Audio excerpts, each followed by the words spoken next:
Hey everyone, Gabe here and Nick here with the Garnet Bros Show.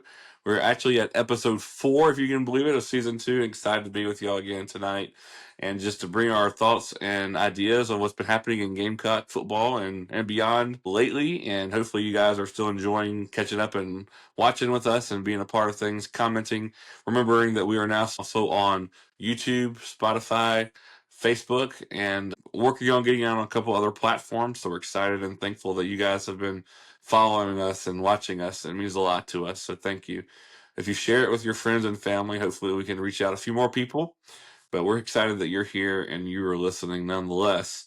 It's been an exciting week, I think, since we've last brought you an episode. What's interesting is the fact that this is really the end of talking season, as Steve Spurrier used to say, and we're actually getting ready for some real football. It feels so far away, but it's so close. Nicholas, what are your thoughts on that? Just getting excited for it. I know this. I know when back to school starts happening, in my head, I start getting excited about football. And so I was curious what your thoughts are. It just feels like it's close but far. Absolutely, yeah, this is it feels like the largest gap between any sports that we have, especially when the Braves aren't doing so hot, but, yeah, just super excited to be very close to the opening of college football again. College football is just a different beast, we love to watch, feels like we do that for at least 12 weeks out of the year, and, I tell you what, as many games as we can watch, we have on usually at the McGee household, you know that very well. Yeah, I know that one of those interesting things was I think when we both got married, our wives were surprised that we also like watching a bunch of other teams besides just the Gamecocks. But now we got them on board. It didn't take long. That's right. Well, hey, so we got some recruiting news coming out of Gamecock World. Four-star running back Amari Thomas commits to the Gamecocks for the 2026 cycle. What are your thoughts on this big get for Beamer? Yeah, so my first thoughts are super exciting to have an elite running back, especially one out of high school. It seems like Beamer and company have had some pretty good running backs, but also it seems like they've gotten them from the transfer portal. And we haven't really seen them have a chance to, help a high school player get to where they need to be an elite SEC running back. I think that's exciting. I also think it's super exciting to have a high level quarterback and a high level running back in the same class. You have Landon Duckworth, you have Amari Thomas. And from what I understand, Amari Thomas is not what we're used to as far as these power backs, like Rocket Sanders last year. But when you look at Amari Thomas, he's a little bit twitchier. He's a little bit faster. He's a smaller build and maybe a little bit small for the SEC. But, I can't think of a time when South Carolina has had an elite running back that was not a power back, instead was a twitchy type back. And I think that's super exciting to me. And who knows, that could be Rasul Faison, this season if he gets eligible. But we'll talk about that a little bit later. Well, we can bring it up now. Faison, it's interesting. I know we're on the recruiting class, Faison, but this is pertinent to this season. And to me, what's interesting about Faison's situation is we know he got cleared to play in practice, so he's taking snaps. He's playing with the first rounders. He's getting a lot of snaps in with Lenore. We're hearing from scrimmages, from practices. That's the buzz out there, and I think things are looking good. The problem is, I know Beamer and company keep saying we're hopeful, we're hopeful, we're hopeful.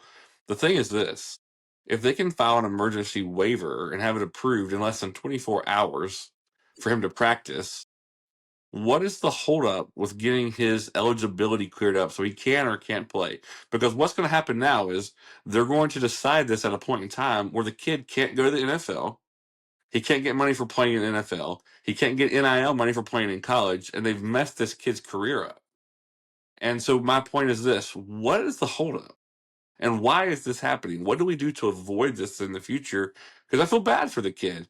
Because if he wasn't going to play this season for South Carolina as a running back, he could be in the NFL or getting ready for it, ready to make big money. Absolutely. Yeah, he's definitely a difference maker, and I think when you look at this Gamecock offense, I think you have a lot of really, really young talent that could emerge.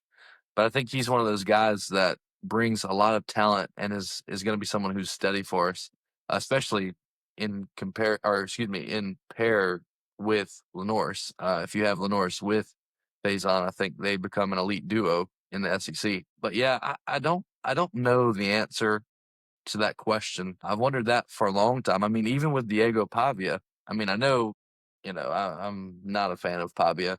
In fact, I hope you watch this, Diego, because I think you are all this and you're not very good at quarterback. But anyway, yeah, I don't understand why it seems like these players who should be eligible are having to wait so long to hear. And like you said, in that transition time, they lose a lot of different opportunities along the way. So it feels like a punishment. It doesn't feel like it should be, it doesn't feel necessary. And it doesn't feel like it's maybe, a process that should continue in the future. I don't think. Well, I mean, maybe I'm being a bit cynical, but my hot take is this: if it's taking this long right now, I'm very, very negatively thinking he's not going to play the season for us. See, and I feel like I don't know. I just have that feeling. Looking at his hangups with his eligibility are basically 2 years that he had for eligibility that he didn't play football. And so my thing is, I believe he will get cleared. I just don't know when. But like I was Yeah. telling you, I think if we don't see clearance this week, I don't think we're going to see him that week one against Virginia Tech. And how big of a decision is that going to be? Because you never know. I mean, you think about if we didn't have Rocket Sanders for a game or two, especially that Missouri game. But, if this is an elite player that makes South Carolina's offense so much more elite and so much more scary going into this season. So, yeah, I definitely hope that he gets exactly what he deserves, which is clearance. I've heard a lot of great things from scrimmage, and he has done really, really good things. And everyone's like, this guy is phenomenal. Speaking of scrimmage, I know we were talking about that earlier as well. Hearing about a few players that are standing out. I know I keep hearing these things about Lenoris, and it's funny today after church, my YouTube channel automatically pulled up. I guess it knows I'm thinking about football. The algorithm is correct. It pulled up the last 10 minutes of the Missouri game that you just mentioned last year. And I watched that game, and I don't know if you remember in the fourth quarter, Missouri had just taken the lead and there's still about 9 minutes left. And I watched Lenore Sellers on 3rd and 10. I don't know if you remember this play. He drops back about 15 yards, escapes four people, completes the pass, and I forget who the guy was who caught the pass, but he did a great job of getting across the yard to gain for the first down. And I'm sitting here thinking, we all think about that Rocket Standards run because I will say this: if I was thinking of all plays from last year, that would be my favorite play. The thing I think about the most was being in that stadium when Rocket Sanders took that ball into the end zone with like 15 seconds left from like the 15-yard line, got hit 6 times. He just won it in. And I think that's one of the loudest I've ever heard the stadium. It was literally shaking. But I think about Lenoris, and I know how he's doing in scrimmage. We hear great things, but I think about this without Lenoris's play last year in that game, without that 3rd and 10, without these miraculous escapes and stuff. We are not talking about a Gamecock victory there. We're talking about Right. another disappointing loss. And so it just makes you think, you know, how much has he improved? This is exciting. Well, I think the biggest thing with Lenoris, and like you said, how much has he improved? I think if you have that level of talent, and last year it felt like we were just scratching the surface with what he could be. Think about if you get on to just a couple things changed and you start to utilize the arm more. You start to decide when you want to run. I think that was Mike Shula's whole thing was let's make him pass first. He's a quarterback, but also those legs are lethal. So let's make sure that we include that as well. I just think from the jump this time, he's so much more prepared. He's played in the SEC. He's played against some elite defenses, and to be honest with you, he cut them up. I mean, it was not even close. I mean, you look at the Clemson game last year, and I mean, I think he rushed for like 140 something yards. That was more than any running back the whole season, I think, in that game. I believe that was the game where both quarterbacks were the leading rushers for their teams. Also, the only touchdowns were the quarterbacks, so that tells you it was like quarterback duel, and ours was victorious. Ours was better. Also, that excites me as well because of the talent that is coming up with Lenoris. Right. I agree with you. And, you were asking me about it earlier, too, about who's behind Norris, and what does that look like? And I know you told me that Luke Doty was actually taking a lot of the second team snaps, and it looks like he may be on the depth chart number 2 right now. And my opinion of that is that's interesting, but to me it makes sense. Luke Doty's played in SEC games before. Luke Doty has experience. Cutter Woods, Aaron Nolan, as excited as we are to see them one day, haven't. And so I think the benefit of Doty's leadership and composure would be really exciting to see him at some point in time come out there and just maybe just to give Lenoris a break or to throw something off. But it's exciting to see like who is QB2, and that battle for number 2 is really interesting. You think about the future of Gamecock quarterbacks in football, and then you think about Luke Doty, who's given his life to South Carolina, it seems like at this point in time. It's super interesting to me that Rasul Faison can't get clearance, but Luke Doty's been playing football in college for like 13 years now. It feels Yeah, Luke Doty's like our age. Yeah, what's going on? But yeah, like you said, love Luke Doty. It reminds me a lot of DeCarrion, where it's like wherever Yes. you need me, I'm going to play. I'm going to be a Gamecock through and through. It doesn't matter. I mean, we're talking about a guy that was in the Elite 11 as a super competitive quarterback competition out of high school. Spencer Rattler was in that as well. Spencer Rattler actually won it. Luke Doty, I believe, came in second or third, and this is still an elite quarterback. Now, I know he got thrown into the fire early. He's been all around the field. He's been through a couple coaches, and he was a wide receiver. But like you said, he's got that experience. He's got a level head. I think people forget how athletic he is as well. I mean, just a couple years ago, he caught a lot of passes that really helped us in a lot of games. And also, he's got an elite ability to run as well. He does. That's interesting that him and Sellers do have that in common. Yeah. Lenoris is always going to take that headline, I guess, of the runner of the group. But you look at Luke Doty; he's a really good runner and a really good athlete as well. As Adam Sandler was saying, not too shabby. Well, as we get to end this episode 4 here, I have an interesting article for you that I was going to give you my thoughts on. I'll get your thoughts on. Believe it or not, the state newspaper and the Charlotte Observer are have posted an article that says tomorrow, Monday, August, I believe that's the 10th, if I'm correct. No, 11th. Yeah. Okay. Whatever day it is, they will be playing or hosting a press conference where South Carolina touts a historic partnership that will benefit Williams-Brice Stadium. And we know that in the upcoming season, when the season is over, in fact, I heard the construction manager saying he was excited the Clemson game was a 12 o'clock kick because as soon as the game is over, they're going to start. We're going to start adding some more suites. We're generating more money. Williams-Brice and the area around it is going to be going through a transformative process over the next couple of years, which will be exciting to see because they've already made a lot of improvements even since our time in band. But this is saying at 3 p.m. tomorrow that there's going to be a announcement made with Blanchard Machinery, which is headquartered in West Columbia, South Carolina. Both CEO and president were both brothers, and they both went to USC.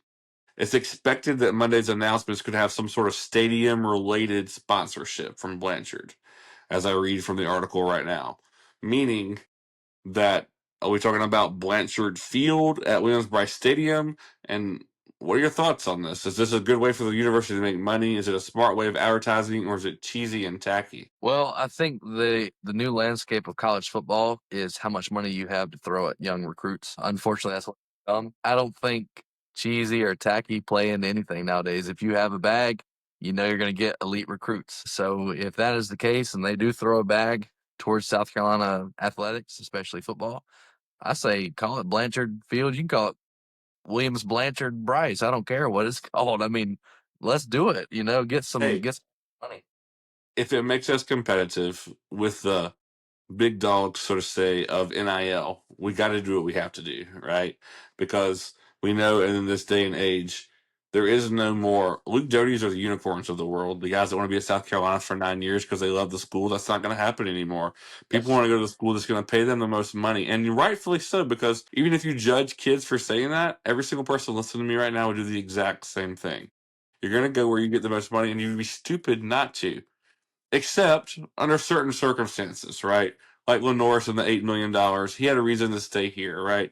But what I'm trying to say is this NIL landscape, even though to me it's a little cheesy to see a big maybe logo on Williams-Brice Stadium, because to me our field is beautiful with the palmetto tree, the SEC logos, and the Block C. We spent a lot of time on that field, hours and hours and hours on that field as band members when we were there. It's a nice, beautiful, well kept field. I just would hate for it to look different with some bright logo, but maybe they'll do it in a tactful garnet and black Gamecock way. But ultimately, like you said, I want the Gamecocks to be successful. And for us to be successful, it's going to take raising more money. If this is a way to raise more money, let's do it. Absolutely. And actually, that brings me to another thing that I wanted to talk to you about. With this recruit in our running back, Amari Thomas, we also are putting together a very good elite recruiting class in 2026. Do you think they finish in the top 10? And then we'll go ahead and end out this episode. I've heard some buzz, from you and others saying that it is definitely possible. Currently, where the rankings stand, I'd be curious to see. I need to actually update my tab over here and see where we are. I don't know where those rankings take us, and what does that necessarily mean? I know that we've had top classes before, not mean much, but also we've had top classes before. When you start getting that national recognition, people start even perceiving that South Carolina is in this where it's a good place to go, or a place that can be successful, a place that can get me to the next level, or like we just talked about, a place that can get me that NIL money, right? And so I think it's important to be as highly ranked in the class as possible, even if it doesn't mean much in reality on the field, because we've seen 5-star recruits do nothing, and we've also seen 2-star and 3-star recruits sign multi-million-dollar deals with the NFL from our own team this past year. And so I think it's interesting. I think it's wonderful that we're getting these high caliber recruits, because no matter what, you want the best of the best. That gives you the best chance to win. And it's so exciting and refreshing again that people want to come to South Carolina. They're excited about what's happening here. And it's a place where we're getting the top recruits again. You start getting that Mr. Football in the state of South Carolina. You start taking those recruits from your, because think about what we're fighting against. We're fighting against Clemson and their success, Georgia and its success. We recruit the same areas, right? And so to be able to sell our program and say, hey, come here, it's valuable. You can be successful here as well. How valuable, how exciting is that for a 16, 17, 18-year-old kid who's getting recruited and wants to play SEC football? Exactly right. And I think that also says something about Lenoris as well, choosing us again over Auburn. I mean, you look at Auburn and their historic program, they've won national championship, with a very similar quarterback to Lenoris. So I think to me, it's like South Carolina is finally arriving. I know we're not, a blue blood. I know we're not one of the elite teams right now, but we're getting there. And I think that's super exciting. I agree with you. I agree with you that I feel like the trajectory and the momentum is positive, is moving forward, it's going in a good direction. And if Beamer can keep on to this, I think we have something really, really special in store. And this season as well, super important for the trajectory of the program overall. I agree. I agree. Well, as we hit our 20-minute mark of our episode 4, as we usually try to not go over that, you guys know that. We appreciate you listening. I hope you made it to the end of this one, because I think it was pretty interesting. Some interesting topics to discuss. And soon we'll be able to talk about actual football reviews, plays, scrimmages, some exciting, fun stuff. It's hang in there with us, guys. It's not far away. Make sure you give us a share and a like, a comment, vote in the polls. The polls are on Spotify and different platforms that we post those things on, and just share the videos when you can. And just know that we appreciate you, and we appreciate you listening. And we hope that you like our completely biased, non-scientific, brotherly banter with the Garnet Bros Show. Good vocab. Brotherly banter. I'm going to remember that one. All right, everyone. Thanks for watching episode 4 of the Garnet Bros Show. I'm Gabe. He's Nick. And we will catch you guys later this week, if not next. And we'll say go Gamecocks, boo Clemson, and see y'all soon. Go Cox. Okay.